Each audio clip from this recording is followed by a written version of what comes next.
வானொலியில் நீங்கள் கேட்டு மகிழ்ந்த தென்கட்சிக்கோ சுவாமிநாதன் அவர்களின் இந்த ஒரு தகவல் கதை தொகுப்பினை கேட்கலாம். ஒரு ஊரில் ஒரு ஞானி இருக்கிறார். ரொம்ப பெரிய ஞானி. ரொம்ப வயசாயிட்டுது. கடைசி காலத்தில் அவர்கிட்ட சில பேர் வந்தாங்க. உங்கள் குரு யார் அப்படின்னு கேட்டாங்க. அவர் நிமிர்ந்து பார்த்தார். எனக்கு ஆயிரக்கணக்கான குருமார்கள் உண்டு. அவங்க பேரெல்லாம் சொல்லணும்னா இந்த காலம் பத்தாது. ஆனால் முக்கியமான ஒரு 3 பேரை பற்றி மட்டும் உங்களுக்கு சொல்கிறேன் அப்படின்னாராம். அப்புறம் சொன்னார், அந்த 3 பேரில் ஒருத்தன் ஒரு திருடன். ஒரு சமயம் ஒரு பாலைவனம் வழியாக நான் போய்கிட்டு இருந்தேன். அப்போது வழி தவறி போய் ஒரு கிராமத்துக்கு போயிட்டேன். அது இருட்டு நேரம், நடு ராத்திரி, ஊரே உறங்கி போச்சு. அந்த நேரத்தில் ஒரு ஆள் மட்டும் ஒரு வீட்டு சுவத்தில் ஏதோ பண்ணி உள்ளே நுழையிறதுக்கு முயற்சி பண்ணிகிட்ருக்கிறான். அவங்கிட்ட போய் நான் இன்றைக்கி இங்கே எங்கே தங்க முடியும் அப்படின்னு கேட்டேன். அதுக்கு அவன், இந்த ராத்திரி வேளையில் அது ரொம்ப சிரமம், ஒரு திருடனோட உங்களால் தங்க முடியும்னா நீங்கள் என்னோட தங்கலாம் அப்படின்னா. நான் அவங்க கூட 1 மாதம் தங்கியிருந்தேன். ஒவ்வொரு நாள் ராத்திரியும் இப்போ நான் என்னுடைய வேலைக்கு போகிறேன், நீங்கள் ஓய்வு எடுத்துக்கோங்க அப்படின்னு சொல்லிவிட்டு போவான். அவன் திரும்பி வந்த உடனே உனக்கு ஏதாவது கிடச்சிதான்னு நான் கேட்பேன். அதுக்கு அவன், இன்றைக்கி ராத்திரி ஒன்றும் இல்லை, நாளைக்கு மறுபடியும் முயற்சி பண்ணுவேன் அப்படின்பா. எப்பவும் அவன் நம்பிக்கை இழந்ததே கிடையாது. எப்பவும் சந்தோஷமாகவே இருப்பான். நானும் ரொம்ப காலமாக தியானம் பண்ணிக்கிட்டே இருந்தேன். ஒன்றுமே நடக்கலை. ஆனால் நான் என்ன பண்ணேன் தெரியுமா? மனசு வருத்தப்படும், நம்பிக்கை இழந்துருவேன். அப்போல்லாம் அந்த திருடனுடைய விடாமுயற்சி தான் ஞாபகத்துக்கு வரும். அதனால் அந்த திருடன் எனக்கு ஒரு குரு. என்னுடைய 2வது குரு யாருன்னா அது ஒரு நாய். இது எப்படின்னா, ஒரு சமயம் எனக்கு ரொம்ப தாகமாக இருந்தது. ஒரு நதியை நோக்கி போய்கிட்டு இருந்தேன். அப்போது ஒரு நாயும் வந்தது. அதுக்கும் தாகம். ஓடி வந்து ஆற்றை பார்த்துது. அதோட நிழல் வந்து ஆற்றுல தெரிஞ்சுது. அதை பார்த்ததும் பயந்துட்டுது. அதாவது அது தன்னுடைய சொந்த உருவத்தையே கண்டு பயந்தது. அதை பார்த்து குறைக்குது, திரும்பி ஓடிச்சு. ஆனால் அதுக்கு தாகம் அதிகமாக இருந்ததுனால அது மறுபடியும் திரும்பி வந்தது. பார்த்தா மறுபடியும் தண்ணியில் நாயோட உருவம் தெரியுது. இப்படி சில தடவை பண்ணிச்சு. இருந்தாலும் கடைசியில் தண்ணியில் குதிச்சுட்டுது துணிஞ்சி. இப்படி குதித்த உடனே அதோட உருவமும் மறைஞ்சுட்டுது. இதை பார்த்தேன். நான் என்ன புரிஞ்சுக்கிட்டேன்னா, எவ்வளவு தான் பயம் இருந்தால் கூட ஒருத்தன் தைரியமாக காரியத்தில் இறங்கணும் அப்படிங்கிறத புரிஞ்சுக்கிட்டேன். இந்த போதனை அந்த நாய்கிட்ட இருந்து எனக்கு கிடைச்சிது. இது ஒன்று. அடுத்தது என்னுடைய 3வது குரு யாருன்னா அது ஒரு சின்ன குழந்தை. நான் ஒரு சமயம் ஒரு நகரத்துக்கு போனேன். அங்கே ஒரு குழந்தை எரிகிற மெழுகுவத்தி ஒன்று எடுத்துக்கிட்டு வந்தது. நான் அந்த குழந்தைய பார்த்து வேடிக்கையாக கேட்டேன், ஏன் பாப்பா, இந்த மெழுகுவத்தியை நீயாவே கொளுத்துனியா அப்படின்னு கேட்டேன். ஆமான்னுது அந்த குழந்தை. சரி, இந்த மெழுகுவத்தி முன்னாடி எரியாமல் இருந்தது, இப்போ எரியுது. இந்த மெழுகுவத்திக்கு வெளிச்சம் எங்கேருந்து வந்தது, அதை எனக்கு காட்ட முடியுமா அப்படின்னு கேட்டேன் அந்த குழந்தைகிட்ட. இதுக்கு அந்த குழந்தை சிரிச்சுக்கிட்டு அந்த மெழுகுவத்தியை ஊதி அணைச்சுட்டுது. அதுக்கப்புறம் என்னை பார்த்து கேட்டுது, இப்போ இந்த மெழுகுவத்தியின் வெளிச்சம் போனதை பார்த்தீங்க இல்லையா, அது எங்கே போச்சுன்னு எனக்கு சொல்லுங்க அப்படின்னுது. அந்த குழந்தை இப்படி கேட்டதும் என்கிட்ட இருந்த ஆணவம் அழிஞ்சுட்டுது. நான் படித்ததெல்லாம் அந்த வினாடியில் சுக்கு நூறாக போயிட்டுது. என்னுடைய முட்டாள்தனத்தை நான் உணர்ந்தேன் அப்படின்னு இவ்வளவும் அந்த ஞானி விவரமாக சொன்னாராம். அதனால் நாம் இன்னார்கிட்டே இருந்து தான் இதை கற்றுக்கணுங்கிறது இல்லை, யாருக்கிட்டே இருந்தும் எதையும் கற்றுக்கலாம். நம்மால் ஒருத்தன் ஒரு நாய் வளர்த்துக்கிட்டு இருந்தான். அந்த நாய்க்கு வால் கிடையாது. யாரோ ஏற்கனவே வெட்டி எடுத்துட்டாங்க. இந்த நாய் தான் சார் எனக்கு குரு, அதுக்கிட்டே இருந்து கூட நான் பாடம் கற்றுக்கிட்டு இருக்கிறேன் அப்படின்னா. அப்படி என்ன கற்றுக்கிட்டேன் இந்த வால் இல்லாத நாய்கிட்டே இருந்து அப்படின்னு கேட்டோம். நாம் யாருக்கிட்டேயும் வாலாட்டக்கூடாது அப்படிங்கிற பாடத்தை அதுக்கிட்டே இருந்து தான் நான் கற்றுக்கிட்டேன் அப்படின்னா. எது ரொம்பவும் கஷ்டமான காரியம் அப்படின்னு கேட்டார் ஒருத்தர். ஒருத்தருக்கு ஒருத்தர் சண்டை போடாமல் இருக்கிறது தான் ரொம்ப கஷ்டமான காரியம் அப்படின்னு தோணுது. ஒரு நாட்டுக்கும் இன்னொரு நாட்டுக்கும் சண்டை, நாட்டுக்குள்ளேயே ஒரு குரூப்புக்கும் இன்னொரு குரூப்புக்கும் சண்டை. ஏன் சண்டை போட்டுக்கிறீங்கன்னு கேட்டு பாருங்கள். நாங்கள் சமாதானத்துக்காக தான் சண்டை போட்டுக்கிறோம் அப்படிம்பாங்க. வாழறதுக்காக பிறந்த மனுஷன் லட்சியத்துக்காக உயிரை விட தயார் அப்படின்னு சொல்லிகிட்டு இருப்பான். அப்படி உயிரை விடுறவங்கள நாமளும் பாராட்டுவோம். ஆனால் ஒன்றுமில்லாத விஷயங்களுக்கெல்லாம் சண்டை போடுறவங்களெல்லாம், அப்படிப்பட்டவங்களையும் சரி உயிரை விடுறவங்களையும் சரி என்னென்னு சொல்கிறது, யுத்தங்களாலேயும் சண்டைகளாலேயும் நாம் அடையிறது என்னங்கிறது ஒரு பக்கம் இருக்கட்டும், இழக்கிறது என்ன தெரியுமா? ஏராளமான உயிர்கள். ரத்தம் சிந்துறதுக்கு நான் தயார் அப்படின்னு மார்தட்டி சொல்லலாம். ஆனால் ரத்தம் சிந்தினா உயிர் காத்துக்கிட்டு இருக்க தயார் இல்லை. அதாவது உயிர் நமக்காக காத்துக்கிட்டு இருக்க தயார் இல்லை. இழக்கிற ரத்தத்தை ஈடுகட்டினா தான் உயிரை காப்பாற்ற முடியும். அதனால் இது சம்மந்தமாக ஆராய்ச்சி செய்கிற கட்டாயம் ஏற்பட்டு போச்சு. அதோட விளைவாக புதுசாக ஒன்றை கண்டுபிடிச்சிருக்கிறாங்க. அதுதான் செயற்கை ரத்த பொடி. இப்போ இந்த திடீர் சாம்பார் பொடி, திடீர் ரசப்பொடி, திடீர் காப்பி பொடி இப்படிலாம் சொல்கிறோம்ல, அது மாதிரி இது திடீர் ரத்த பொடி. இஸ்ரேல் ஒரு சின்ன நாடு, மக்கள் தொகை குறைச்சல், அதோட போர்கள் வேறு. அதனால் காயம்பட்டவங்களை காப்பாற்றியே தீர வேண்டிய கட்டாயம். காப்பாற்றணும்னா ரத்த இழப்பை தடுக்கணும். அப்படின்னா உடனடியாக புது ரத்தம் செலுத்தி ஆகணும். திடீர்னு ரத்தம் வேணும்னா எங்கே போகிறது? அதுவும் கிடைக்கிற ரத்தம் சேர்கிற குரூப்பாக இருக்கணும். ஒரு வேடிக்கை பார்த்தீங்களா, நான் வேறு குரூப்பு நீ வேறு குரூப்புன்னு இவன் சண்டை போடுறான். இதில் அடிபட்டவனுக்கு ரத்தம் கொடுக்க போனால் அதுலேயும் அது வேறு வேறு குரூப்பாக இருக்குது. அது ரத்தமும் வேறு வேறு குரூப்புன்னு சொல்லிகிட்டு இருக்குது. எந்த குரூப்பு ரத்தம் வேணும், அது உடனடியாக கிடைக்கலன்னா என்ன பண்ணுறது? இப்படிப்பட்ட கஷ்டம்லாம் நமக்கு வந்துடுது. இதுக்காக தான் விஞ்ஞானிகள் இந்த ரத்த பொடியை கண்டுபிடிச்சிருக்கிறாங்க. அதாவது ஒரு ஆள் அடிபட்டு போட்டான்னு வச்சுங்களேன், அவனுக்கு ரத்தம் கிடைக்கல. உடனே என்ன பண்ணலாம்? இந்த சுத்தப்படுத்தப்பட்ட தண்ணீரை கொஞ்சம் எடுத்துக்க வேண்டியது, அதில் இந்த ரத்த பொடியை கரைக்க வேண்டியது. இப்போ இந்த செயற்கை ரத்தம் தயாராகிட்டுது. இதை அந்த ஆள் உடம்புல ஏற்றி விட்டுற வேண்டியது. இயற்கையாக நம்ம உடம்பில் இருக்கிற ரத்தம் என்னென்ன வேலை செய்யுதோ அதே வேலையை இதுவும் செய்யும். அதாவது ஆக்சிஜனை உடம்புல எல்லா இடத்துக்கும் எடுத்துகிட்டு போகுது. அந்த வேலையை இந்த செயற்கை ரத்தமும் செஞ்சுருது. ஆனால் ஒரு விஷயம், இந்த செயற்கை ரத்தம் ஒரு அவசரத்துக்கு தான் உபயோகப்படுத்தலாம், ஒரு முதல் உதவி மாதிரி. அதை அப்படியே நிரந்தரமாக விட்டுற முடியாது. பின்னாடி தேவையான குரூப்பு உண்மையான ரத்தம் கிடைச்ச உடனே அதை செலுத்திக்கணும். உண்மையான ரத்தத்தை 20லேருந்து 40 நாள் வரைக்கும் தான் பாதுகாக்க முடியும். அதுவும் குளிர்பதன பெட்டியில். அதுக்குள்ளே உபயோகப்படுத்தலைன்னா அது வீணாக போயிடும். இந்த ரத்த பொடி அப்படி இல்லை, எவ்வளோ நாள் வேணும்னாலும் அப்படியே வச்சுருக்கலாம். குளிர்பதன பெட்டியும் தேவையில்லை. ஆனால் ஒன்று, இது தண்ணியில் கலந்து செயற்கை ரத்தமாக ஆக்கிவிட்டா அதோட வலு 72 மணி நேரம் தான். அதாவது 3 நாள். அதுக்குள்ளே அந்த ஆசாமியை எங்கேயாவது ஆஸ்பத்திரிக்கு தூக்கிட்டு போய் உண்மையான ரத்தத்தை கொடுத்துடணும். சண்டையில் அடிபடுறவங்க, சாலை விபத்தில் அடிபடுறவங்க, இவங்களுக்கெல்லாம் அவசரத்துக்கு கை கொடுத்து உதவுறது இந்த செயற்கை ரத்த பொடி. அதுக்கப்புறம் நாம் கொடுக்குற ரத்தம் தான் அவங்கள காப்பாற்றணும். இன்றைக்கி ரத்தத்தை தானமாக கொடுக்க தயாராக இருக்கிற நல்ல உள்ளங்கள் ஏராளம்.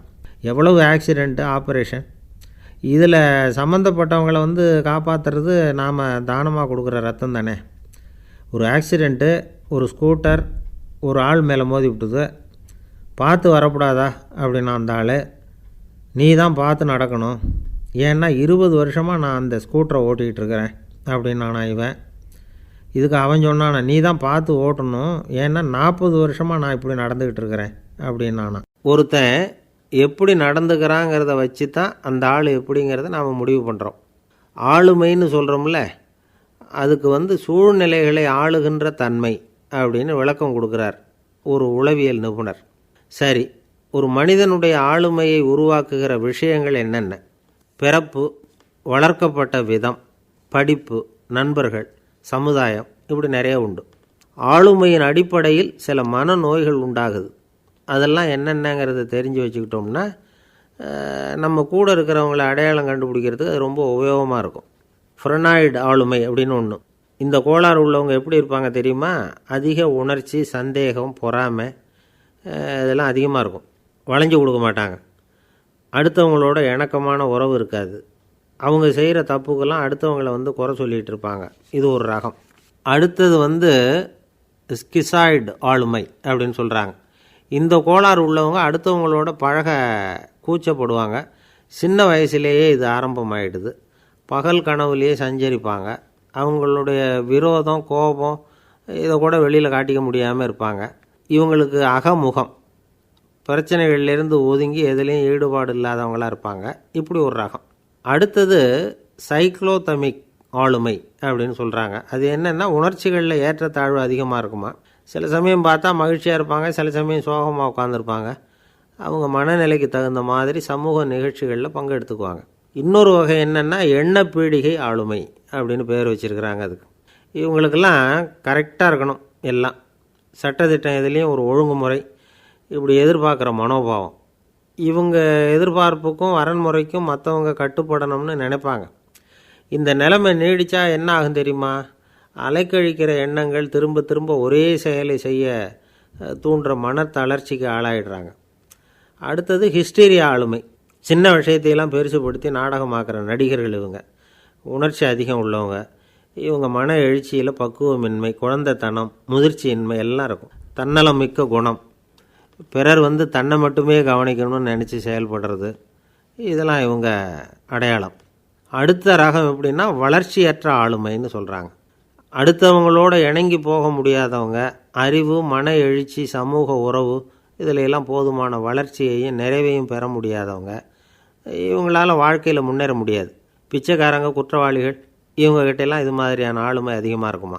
அடுத்தது என்னென்னா சோர்வுடைய ஆளுமை. எதுலேயும் உற்சாகம் இல்லாமல் சோர்ந்து போயிருப்பாங்க. அதுக்கெல்லாம் நமக்கு வலிமை இல்லைப்பா அப்படின்னு சொல்லிகிட்டு இருப்பாங்க. சின்ன விஷயங்களுக்கெல்லாம் அதிர்ச்சி அடையிறது, வாழ்வின் சுவையை அனுபவிக்க முடியாதவங்க. இன்னொரு ரகம் இது கொதித்தெழும் ஆளுமைங்கிறாங்க. எதுக்கு எடுத்தாலும் ஆத்திரம், குரோதம், வன் செயல் இதிலெல்லாம் ஈடுபாடு இப்படி உள்ளவங்க. நத்தை வகை ஆளுமை அப்படின்னு ஒன்று. அடுத்தவங்க மேலே விரோதம் இருக்கும், அடிக்கணுங்கிற எண்ணம் இருக்கும். ஆனால் அதை அப்படியே வெளியில் காட்டாமல் அதே சமயம் அமைதியான முறையில் வெறுப்பை வெளிக்காட்டுற ரகம். இவங்கெல்லாம் பேசாமல் கம்முன்னு இருந்துக்கிட்டே நினச்சதை நிறைவேற்றிக்கிறவாங்க. முன்ஜாக்கிரதை ஆளுமை அப்படின்னு ஒரு ரகமாக. பாதுகாப்பின்மை, சந்தேகம், முழுமையின்மை, அறவேக்காட்டுத்தனம் இந்த மனப்போக்கு அதிகமாக இருக்கிறதுனால அகம்பாவம், புடிவாதம், எச்சரிக்கை எல்லாம் அளவுக்கு மீறி இருக்கும். இதுவரைக்கும் நாம் பேசிக்கிட்டு இருந்த ஆளுமை பண்புகள் அளவுக்கு அதிகமாக போயிட்டுதுன்னா ஆளுமை கோளாறுகள் ஏற்படும். அதன் அடிப்படையில் மனவியாதிகள் வருமா. அதனால் இணக்கமான, எல்லாரும் விரும்புகிற இயல்பான ஆளுமையை பெறுவதற்கு நாம் முயற்சி செய்யணும் அப்படிங்கிறது மனோதத்துவ நிபுணர்களுடைய ஆலோசனை. ஒருத்தர் ஒரு மனோதத்துவ டாக்டரை தேடிட்டு வந்தாராம். டாக்டர், எனக்கு மனசில் ஏதோ வியாதி, ஆளுமை கோளாறு, அதாவது எனக்கு சீக்கிரமாக செத்து போனால் தேவையில்லைன்னு தோணுது அப்படின்னாராம். உடனே அந்த டாக்டர், சரி அப்படின்னா இங்கேயே இருங்க, நான் வைத்தியம் பார்க்குறேன் அப்படின்னாராம். ஊருக்கு வெளியில் அமைதியான ஒரு இடம், அங்கே ஒரு ஆசிரமம், அங்கே ஒரு சாமியார். அவர் தினமும் நல்ல போதனைகள்லாம் செய்வார். பல பேர் போய் அங்கேயே சில நாள் தங்கி இருந்து அவர் சொல்கிற அறிவுரைகளை எல்லாம் கேட்டுக்கிட்டு வர்றது வழக்கம். ஒரு தடவை அவரை பார்த்துட்டு போகிறதுக்காக 3 வெளியூர் தம்பதிகள் வந்தாங்களாம். அந்த மடத்திலேயே சாப்பிட்டுக்கிட்டு தங்கியிருந்து அவங்களுடைய போதனைகளை கேட்டுக்கிட்டு போகணுங்கிறது அவங்க நோக்கம். காலையில் குளிச்சுட்டு பூஜையில் உட்காந்தார் அந்த சுவாமி. இவங்களும் குளிச்சுட்டு அந்த பூஜையை பார்க்குறதுக்காக அவர் முன்னாடி உட்காந்தாங்க. பூஜை ஆரம்பமாச்சு. சம்பிரதாயப்படி அது ரொம்ப நேரம் நடந்துக்கிட்டே இருக்குது. இவங்களுக்கு நல்ல பசி இருந்தாலும் இந்த நேரத்தில் அதை எப்படி வெளியில் காட்டிக்கிறது? பேசாமல் இருந்தாங்க. அந்த சுவாமி பூஜையை முடித்தார். அதுக்கப்புறம் பேச ஆரம்பித்தார். பேச்சு அருமையாக தான் இருந்தது, அமிர்தமாக தான் இருந்தது. இருந்தாலும் இவங்களுக்கு இருக்கிற வயிற்று பசி அது சரியாக கவனிக்க விடலை. அந்த சுவாமியே இதை கவனித்ததா தெரியல. இவங்களுக்கு மனசுக்குள்ளே ஒரு எண்ணம், உள்ளே சாப்பாடு தயாராகிட்டு இருக்கும் போல இருக்குது, இந்த பேச்சு முடிஞ்சதும் நம்மளை உள்ளே அழைச்சிட்டு போய் சாப்பாடு போடுவாங்கன்னு நினைக்கிறோம் அப்படின்னு இவங்களாம் நினச்சிக்கிட்டாங்க. ஆனால் சுவாமி இதை பற்றி எதுவுமே பேசலை, கண்டுக்கலை. ஒரு அம்மாவால் அதுக்கு மேலே சும்மா இருக்க முடியுமா? முடியல. சாப்பாட்டை கவனிக்கலாமா அப்படின்னு சொல்லி மெதுவாக ஆரம்பித்தாங்க. கவனிக்கலாமே அப்படின்னு உள்ளே அழைச்சிட்டு போனார் சுவாமி. இவங்க ரொம்ப அவசரமாக எழுந்திரிச்சு உள்ளே ஓடினாங்க. அங்கே ஒரு மேஜை மேலே ஒரு கிண்ணம் மூடி இருந்தது. இதுதான் சாப்பாட்டு மேஜை போல இருக்குது, இங்கே சாப்பாடு வந்துடும் அப்படின்னு நினச்சாங்க. உடனே போய் சுற்றி உட்காந்துக்கிட்டாங்க. சுவாமி அந்த கிண்ணத்தை எடுத்து அந்த அம்மா கிட்ட கொடுத்தார். அவங்க அதை வாங்கி மூடியை திறந்து பார்க்குறாங்க. உள்ளே ஒரு சாவி இருக்குது. சரிதான், இது சமையலறை சாவி போல் இருக்குது. அங்கே போய் அதை திறந்து சாப்பாட்டை நாமே எடுத்துக்கிட்டு இங்கே வச்சுக்கிட்டு சாப்பிட்ணும் போல இருக்குது அப்படின்னு நினச்சாங்க. சாவி இருக்கு இல்லையா, வாங்க பூட்டின அறையை காட்டுறேன் அப்படின்னு சுவாமி அவங்கள அழைச்சிட்டு போனார், காட்டினார். இவங்க அந்த அறையை ரொம்ப ஆவலோடு திறந்தாங்க. உள்ளே பார்த்தா அங்கே அரிசி, பருப்பு, விதவிதமான காய்கறி எல்லாம் இருக்குது. சமையலுக்கு வேண்டிய மிளகாய், எண்ணெய், பால், தயிர், நெய் இப்படி எல்லாமே இருக்குது. அடுப்பு, விறகு, நெருப்பு போட்டி அது கூட அங்கே இருக்குது. சாப்பாடு தயாராக இருக்கும்னு நினச்சிக்கிட்டு போனால் இப்படி இருக்குதே அப்படின்னு சொல்லி அதை பார்த்ததும் ரொம்ப சோர்ந்து போட்டாங்க அவங்க. சுவாமி, என்ன இது சாப்பாடு இல்லையா அப்படின்னாங்க. அதுதான் சாப்பாட்டுக்கு வேண்டிய எல்லாம் இங்கே இருக்குதே. அடுப்பு மூட்டி நீங்கள் தான் அவங்கவுங்க ருசிக்கு தகுந்த மாதிரி சமைச்சிக்கணும். இந்த சன்னியாசிக்கு எப்படி சமைக்க தெரியும் அப்படின்னு கேட்டார் சுவாமி. சாப்பாடு தயாராக இருக்கும்னு நாங்கள் எதிர்பார்த்தோம் அப்படின்னாங்க. நீங்கள் இப்படி சொல்லுவீங்கன்னு நானும் எதிர்பார்த்தேன். இது வரைக்கும் நான் எவ்வளவோ தத்துவமெலாம் எடுத்து சொன்னேன். எல்லாத்தையும் விட இதுதான் அனுபவபூர்வமான தத்துவம். ஆண்டவன் நமக்கு நல்ல மனசை கொடுத்துருக்குறான், நல்ல வாய்ப்புகளையும் தந்திருக்கிறான், அதையெல்லாம் பயன்படுத்திக்கக்கூடிய மூளையையும் சிந்தனையையும் கொடுத்துருக்குறான். அதனால் அடுப்பை தான் நீங்கள் மூட்டணும், அடுப்பை நீங்கள் தான் மூட்டணும், உங்களுக்கு உகந்ததை நீங்கள் தான் சமைச்சு ருசித்து அனுபவிக்கணும். ஆண்டவனே அதை செஞ்சிகிட்டு இருக்க மாட்டான் அப்படின்னாராம் அந்த சுவாமி. நம்முடைய வாழ்க்கையில் பல நல்ல பலன்களை பெறுறதுக்கு நாம் தான் முயற்சி பண்ணணும். அதுக்குரிய சூழ்நிலையை தான் ஆண்டவன் கொடுப்பானே தவிர அதை விளக்கிறதுக்காக தான் அந்த சுவாமி அப்படி செஞ்சு காட்டியிருக்கிறார். இது ஒரு பெரியவர் இப்படி ஒரு விளக்கம் கொடுத்தார். அதுக்கப்புறம் அந்த 3 தம்பதிகளும் தெளிவடைஞ்சுட்டாங்களாம். நாம் தெளிவடைகிறது எப்போங்கிறது தான் தெரியல அப்படின்னு பல பேர் இதை கேட்டுட்டு சொல்லிகிட்டு இருக்கிறாங்க. இந்த கதையை நம்முடைய நண்பர் ஒருத்தர்கிட்ட சொன்னேன். அந்த நண்பர் ரொம்ப சந்தோஷப்பட்டார். நீங்கள் சொல்கிறது கரெக்டு சார், ஆனால் நான் அதை விட ஒரு படி மேலே சார். எனக்கெல்லாம் அரிசி பருப்பு இருக்கிற ரூம் எதுன்னு கையை காட்டிட்டா போதும், உடனே கிண்ணத்துலேருந்து சாவியை எடுத்து கொடுக்கணுங்கிற அவசியம்லாம் இல்லை எனக்கு. அப்புறம் எப்படி ரூமை திறந்துருவீங்க அப்படின்னு கேட்டேன். பூட்டை உடச்சி திறந்துருவேன், அதுதான் எனக்கு பழக்கம் அப்படிங்கிறார். உலகத்தில் எது எதுக்கும் ஆராய்ச்சி கூடங்கள் இருக்குதுல்ல, அது மாதிரி தூக்கத்தை பற்றி ஆராய்ச்சி பண்ணுறதுக்கு ஒரு ஆராய்ச்சி கூடம் இருக்குது. அப்படி ஆராய்ச்சி பண்ணணும்னா அதுக்கு மூழ்கிக்கிட்டு இருக்கணும்ல. அதனால தான் அந்த ஆராய்ச்சி கூடம் இங்கே இல்லை, அமெரிக்காவில் பாஸ்டன் பல்கலைக்கழக மருத்துவமனையில் அது இருக்குது. அங்கே தூக்கத்தை பற்றி பலவிதமான ஆராய்ச்சிகள் பண்ணிகிட்டு இருக்கிறாங்க. அந்த ஆராய்ச்சி கூடத்தில் இயக்குனராக இருக்கிற ஒரு நிபுணர், அவர் என்ன சொல்கிறார் தெரியுமா? உங்களுக்கு தூக்கம் வரலையா, நீங்கள் நல்லா தூங்கிறதுக்கு தாராளமாக சில யோசனைகளை என்னால் சொல்ல முடியும் அப்படிங்கிறார். யோசனை தானே, காசா பணமாக கேட்டு வச்சுக்கலாமே.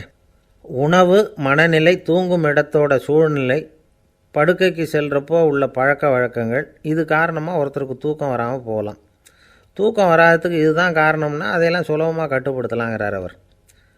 தூக்கத்தை வரவழைக்கக்கூடிய ஒரு நல்ல மருந்து உடற்பயிற்சி. ஆனால் ஒன்று, படுக்க போகிற நேரத்தில் இது மாதிரி உடற்பயிற்சிகள் எல்லாம் செய்யக்கூடாது. கொஞ்சம் முன்னாடி பகல்லையே இந்த பயிற்சிகளை செய்கிறது நல்லது. தூக்கம் வராமல் அவதிப்படுறவங்க பிற்பகல் நேரங்களில் காஃபி, டீ இது மாதிரி பானங்களை சாப்பிடக்கூடாது. மது அருந்துறது கூட தூக்கத்தை பாதிக்கும். வெது வெதுப்பான நீரில் குளிக்கிறது, தியானத்தில் ஈடுபடுறது, ஓய்வாக இருக்கிறது, படுக்கிறது, அதாவது படுக்கிறதுக்கு முன்னாடி ஒரு குவளை பால் சாப்பிட்றது, இதெல்லாம் தூக்கத்தை வரவழைக்கிறது ரொம்ப உதவியாக இருக்கும். இன்னொரு விஷயம் என்னென்னா, தூங்கி ஆகணுமேங்கிற கவலை வேண்டியதில்லை. அப்படி நினச்சி கவலைப்படுறதை விட்டுடணும். தூக்கம் வரலையா, உடனே படுக்கையை விட்டு எழுந்திரிக்க வேண்டியது. வெளியில் வாங்க, வேறு ஏதாவது வேலையில் ஈடுபடுங்க, கொஞ்சம் நேரம் உலாவுங்க, அல்லது ஏதாவது ஒரு புஸ்தகத்தை எடுத்து படிங்க. களைப்பு ஏற்பட்டால் மறுபடியும் படுக்கைக்கு போங்க, தூக்கம் தானே வந்துடும். ஒரு விஷயத்தை மட்டும் நல்லா ஞாபகத்தில் வச்சுக்கணும். படுக்கைக்கு போகிறப்போ உங்கள் மற்ற எல்லா பிரச்சனைகளையும் மறந்துடணும். அது எப்படி சார் முடியும், அந்த நேரம் தானே எல்லா பிரச்சனையும் வரிசையாக ஞாபகத்துக்கு வருது அப்படின்னு நாம் நினைக்கலாம். ஆனால் பழக்கத்தில் அதை நாம் மாற்றிக்க முடியும். கொஞ்சம் முயற்சி பண்ணணும், அவ்வளோதான். இது எல்லாமே ஆராய்ச்சி பண்ணி பார்த்துட்டு அந்த நிபுணர் சொல்கிற கருத்து தான். இன்னொரு விஷயமும் அவர் சொல்கிறார். அது என்னென்னா, உடல் கோளாறு காரணமாக தூக்கம் வராமல் அவதிப்படுறவங்களுக்கெல்லாம் இந்த யோசனைகள் சரியாக வராது அப்படிங்கிறார். அதுக்கெல்லாம் மருத்துவ சிகிச்சை கொடுத்து தான் சரி பண்ணணும். சில பேருக்கு நடு ராத்திரியில் மூச்சு திணறல் ஏற்பட்டு தூக்கம் வராமல் போயிடும். ஊரெல்லாம் தூங்குறப்போ தான் மட்டும் தூங்காமல் மூழ்கிட்டு இருக்கிறது, ஊரெல்லாம் மூழ்கிட்டு இருக்கிறப்போ தான் மட்டும் தூங்குறது, இது மாதிரி கோளாறுகளால் சில பேர் பாதிக்கப்படலாம். காலு தசை முறுக்கிக்கிறதுனால சில பேருக்கு அடிக்கடி விழிப்பு வரலாம். மன அழற்சி காரணமாக சில பேருக்கு தூக்கம் வராது. இது மாதிரி கோளாறுகளுக்கெல்லாம் அதுக்கு தகுந்த மாதிரி சிகிச்சை கொடுத்து தான் சரி பண்ண வேண்டியிருக்கும். எந்த கோளாறும் இல்லாமல் தூக்கம் வரலைன்னா ஆரம்பத்தில் சொன்ன முறைகளை கடைப்பிடிச்சி பார்க்கலாம். தூக்கம் வந்ததுன்னா யோசனை சொன்ன அந்த நிபுணருக்கு நன்றி சொல்லலாம். ஒருத்தர், ஏன் சார் பஸ்ஸில் தூங்குறது கெட்ட பழக்கமானு கேட்டார். இல்லையே, நான் கூட பஸ்ஸில் போகிறப்ப தூங்கிட்டு தானே போவேன் அப்படின்னார் இன்னொருத்தர். அப்புறம் ஏன் என்ன டிரைவர் வேலை வேணாம்னு வீட்டுக்கு அனுப்பி வச்சுட்டாங்க அப்படின்னாராம் அவர். ஒரு ஊரில் ஒரு இளைஞன் இருந்தான். ஒரு நாள் அவன் ஒரு குருவை தேடிக்கிட்டு புறப்பட்டான். ஊரை விட்டு வெளியில் போனான். போகிற வழியில் ஒரு காடு. அந்த காட்டில் ஒரு மரத்தடியில் ஒரு பெரியவர் உட்காந்துருக்கிறார். அமைதியாக மௌனமாக அவர் அமர்ந்திருக்கிறார். இந்த பெரியவரை விசாரிக்கலாம், குருவை தேடி கண்டுபிடிக்கிறதுக்கு இவர் ஏதாவது ஒரு வழி சொல்லி கொடுப்பார் அப்படின்னு நினச்சிக்கிட்டு அவரை நெருங்கினான். ஐயா, எனக்கு ஒரு குரு தேவை, எங்கே கிடைப்பார், அவரை எப்படி அடையாளம் கண்டுபிடிக்கிறது, அதை பற்றி ஏதாவது விவரம் சொன்னீங்கன்னா நான் கண்டுபிடிச்சிக்குவேன் அப்படின்ட்டுருக்கான். பெரியவர் நிமிர்ந்து பார்த்தார். தம்பி, அது ரொம்ப சுலபம். அவர் வயசானவராக இருப்பார், என்னை விட சுமார் 30 வயசு அதிகமாக இருக்கும். அவர் ஒரு மரத்தடியில் தான் உட்காந்துருப்பார் அப்படின்ட்டுருக்கான். சரிங்க பெரியவரே, அது என்ன மாதிரியான மரம், எப்படி இருக்கும் அப்படின்னு கேட்டிருக்கான். பெரியவர் அந்த விவரங்களையும் சொல்லியிருக்கிறாரு. அது மட்டும் இல்லை, சந்திக்கிற நாள், நேரம், வினாடி முதற்கொண்டு எல்லா விவரங்களையும் துல்லியமாக சொன்னாராம். இவ்வளவு விவரங்களை இவரால் எப்படி சொல்ல முடியுது அப்படின்னு இவனுக்கு ஆச்சரியம். இருந்தாலும் அந்த பெரியவர் கடைசியாக ஒரு விவரம் சொன்னார். அது என்ன தெரியுமா, எப்படியும் நீ அவரை சந்திக்கிறதுக்கு ஒரு 30 வருஷம் ஆகும் அப்படின்னு சொல்லிவிட்டாராம். ரொம்ப நன்றிங்க பெரியவரே அப்படின்னு சொல்லிவிட்டு அந்த இளைஞன் புறப்பட்டுருக்கான். இப்போ அவனுக்கு குரு பற்றின விவரம் எல்லாம் கிடச்சிட்டுது, சந்திக்கிற நேரமும் தெரிஞ்சுட்டுது. ஆனால் 30 வருஷம் அவரை தேடி அலைய வேண்டியிருக்குமே. அவன் தேட ஆரம்பித்தான். காடு மலை எல்லாம் சுற்றி அலைஞ்சான். பல வருஷங்கள் தேடினான். அழுத்து போயிட்டான். கடைசியில் அவனுக்கும் வயசாகிட்டுது. கடைசியில் தன்னுடைய சொந்த ஊருக்கே திரும்பி போய்கிட்டு இருந்தான். அங்கே ஒரு மரத்தடியில் அவன் தேடிக்கிட்டு இருந்த குருநாதர் கிடைச்சார். யார் அவருன்னா, 30 வருஷத்துக்கு முன்னாடி வழி சொல்லி கொடுத்தாரில்ல அதே பெரியவர். அவருக்கு இப்போ 30 வயசு அதிகமாக இருந்தது. அதே மரம். அன்னைக்கு பெரியவர் சொன்ன அடையாளம் இப்போ பொருத்தமாக இருந்தது. இப்போ அந்த பெரியவர் சொன்னார், சரியாக வந்து சேர்ந்துட்டேன், வா, உனக்காக தான் நான் இவ்வளவு காலமும் காத்துக்கிட்டு இருந்தேன் அப்படின்னாராம். என்ன சொல்கிறீங்கன்னு இருக்கான். 30 வருஷத்துக்கு முன்னாடி என்கிட்ட வந்தியே, அப்போவே என் காலம் வந்து முடிஞ்சு போயிருந்தது. அப்போவே என்ன உனக்கு அடையாளம் தெரியல, அதனால் இவ்வளவு காலம் உனக்காக காத்துட்ருக்கும்படி ஆகிட்டுது அப்படின்னாராம். ஐயா, அப்போவே நீங்கள் சொல்லியிருக்கலாமே, இதுதான் 30 வருஷம் கழித்து நீ சந்திக்க போகிற இடம், நான் தான் உன்னுடைய குரு அப்படின்னு சொல்லியிருக்கலாமே அப்படின்ட்டுருக்கான். அந்த பெரியவர் சிரிச்சுக்கிட்டே இதுக்கு பதில் சொன்னாராம். நான் எவ்வளவோ விவரமாக தான் சொன்னேன், நீ சரியாக புரிஞ்சிக்கல. காரணம், அப்போது நீ போதுமான அளவுக்கு பக்குவம் பெற்றிருக்கவில்லை. அதனால் புரியும் சக்தி இல்லாமல் போயிட்டுதப்போ 30 ஆண்டு காலம் நீ அலைஞ்சி தெரிஞ்சிருக்கிற. அது காரணமாக இப்போ உனக்கு அந்த பக்குவம் வந்துட்டுது. அதனால தான் அடையாளம் காண முடிஞ்சுது, நானே உன்னுடைய குரு அப்படின்னாராம். இதிலேருந்து என்ன தெரியுதுன்னா, ஆன்மீகத்தில் மாணவனாக சேர்றதுக்கு கூட ஒரு பக்குவத்தன்மை தேவைப்படுது. ஒரு பெரிய ஞானி, அவர்கிட்ட சீடனாக இருக்க ஒருத்தன் வந்தான், எதிரில் நின்னான். ஞானி அவனை வெகு நேரம் உற்று பார்த்தார். அப்புறம் சொன்னார், சீடனாக இருக்கிறது ரொம்ப சிரமம்னார். நான் தயாராக இருக்கிறேன்னா.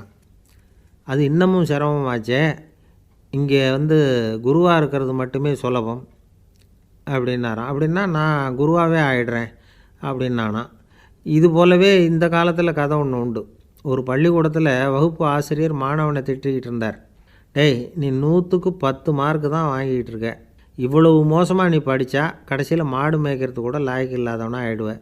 அதுக்கப்புறம் என்ன செய்ய போகிறேன் அப்படின்னாராம். பையன் தலையை சொரிஞ்சிக்கிட்டே சொன்னானா, சார் அப்படின்னா ஒன்று செய்கிறேன் அப்படின்னானா. இவர் கேட்டிருக்கார், என்ன செய்ய போகிறேன்னு. வேறு என்ன சார், உங்களை மாதிரி ஒரு ஆசிரியர் ஆகிடுறேன் அப்படின்னானா. வாழ்க்கையில் சில சந்தர்ப்பங்களில் நாம் வந்து சில அவமானங்களை சந்தித்தே தீர வேண்டியிருக்கு. என்ன பண்ணுறது, காலம் அப்படி. அவமானப்படுறவங்க உடனே அடங்கி போய்டுறது தான் உலக வழக்கம். அவமானப்பட்டால் உடனே சீறி எழறவங்களும் உண்டு. ஆனால் அதையே ஒரு சவாலாக எடுத்துக்கிட்டு முன்னுக்கு வர்றவங்களும் சில பேர் இருக்கிறாங்க. அவங்க ரொம்ப அபூர்வம். இன்றைக்கி மனோதத்துவ நிபுணர்கள்லாம் என்ன சொல்கிறாங்க தெரியுமா, அவமானப்பட்டுட்டா உடனே அடங்கி போயிடக்கூடாதான். அதையே ஒரு சவாலாக எடுத்துக்கிட்டு மனசில் ஒரு வைராக்கியத்தோடு முயற்சி பண்ணினா வாழ்க்கையில் எல்லாரும் முன்னேறலாமா. அவமானங்கிறத நாம் வந்து வைராக்கியமாக மாற்றிக்கணும். அதுதான் வெற்றிக்கு வழி. ராமர் வந்து இந்த பூமியில் பிறந்ததே ஒரு வைராக்கியத்தினால தான் சார் அப்படின்னார் ஒருத்தர். எப்படிங்க அது அப்படின்னு கேட்டேன்.